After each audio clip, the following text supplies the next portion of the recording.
some fun and frivolity at Star Wars Celebration in Orlando, Florida in August 2012. I attended it with my friend Andrea. We had lots of fun, and I think that was Star Wars Celebration 6, if I remember right.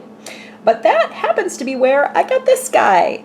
Oh, isn't he cute? There was a lot of great shopping at Star Wars Celebration. I highly recommend it for that. And I just love shopping at these events anyways, any kind of con or event like this.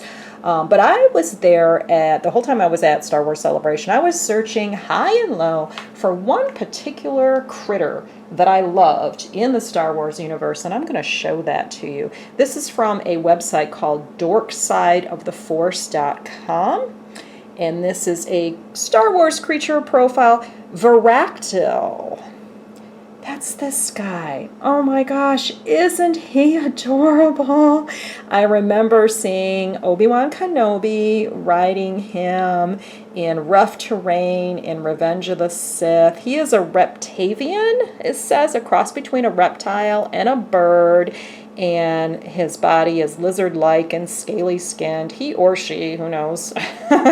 And the BRBTV lives on Utapau, a planet pockmarked by massive sinkholes, and it survives just fine because it can navigate the rough terrain and the sinkholes. But anyways, this is Obi-Wan Kenobi's pet, Boga, his faithful mount in that movie, Revenge of the Sith. And I just fell in love with this thing when I first saw him in that movie. And it's like, I wanted one in real life. Oh, please, please, can I have one? But I'll settle for like a figure or a toy of one. And so I searched high and low at Celebration, and I thought, oh my gosh, this is it, right? Right? This is that thing? And then I realized after I bought it, no, it's not that thing. It's another thing. So hop over to StarWars.com in their databank, and I'll show you what thing it is.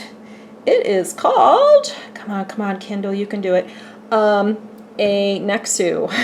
That's the thing right there. And the profile says, it is a fierce and agile predator, is one of a trio of deadly beasts unleashed by the Geonosians upon Anakin Skywalker, Padme Amidala, and Obi-Wan Kenobi in the execution arena. Oh, that's right. They were in this arena, and there were these beasts unleashed on them to kill them, to, in general, tear them apart. So this isn't quite as nice a guy as the one that Obi-Wan Kenobi had as Boga, who was such a sweet mannered critter. This one, maybe not so much. His broad face was split by a terrifying tooth-filled maw, and 4 eyes glinted from atop its spade-shaped head. 1, 2, 3, 4. Okay, we got that right. Its wiry, supple muscles were visible beneath its fine coat, and sharp, curving quills lined its spine. A naked, forked, prehensile tail trailed it, aiding in balance, and its arms and legs terminated in large, curved claws. So yeah, StarWars.com databank. Yeah, that would be this guy. Okay, well, still a fine critter in his own right. And you can see as you turn him over, he's got a battery in him, you can tell, and some holes here for sound. And he's got a button on the side, so when you press that, he'll make a sound for you. Is it the same? There was, when I was pressing it earlier, getting ready for this episode, it seemed like there were different sounds, but you can't really tell that now. And then look at that fierce mouth with all those jaggedy, really sharp teeth. You can open that, kind of clicks open, and inside, see his tongue? He makes other noises there.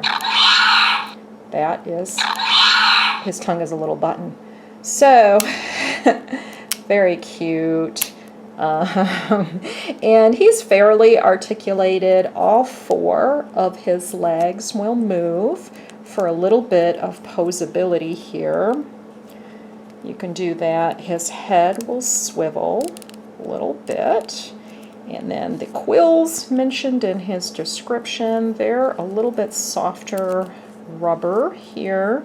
His tail seems like, which is also like a softer rubbery type of plastic, it seems like it would move because it's got this this part, you know, where it connects here, but it doesn't really turn.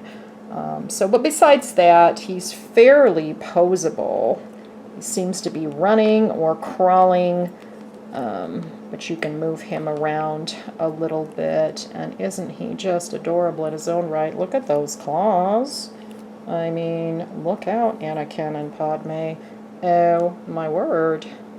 He's quite fearsome, he or she.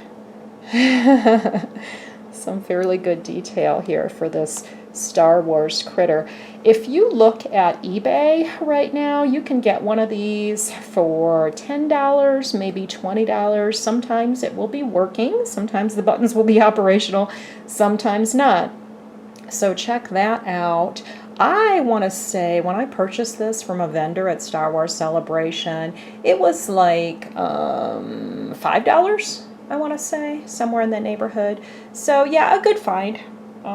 With a critter that maybe is a tad more obscure in the Star Wars universe. All right, well, this is our first foray into Star Wars on Terrific Non-TV Toys. We do have another thing or two to show you from Star Wars in the coming months, so keep it tuned here to BRBTV, and thanks for watching.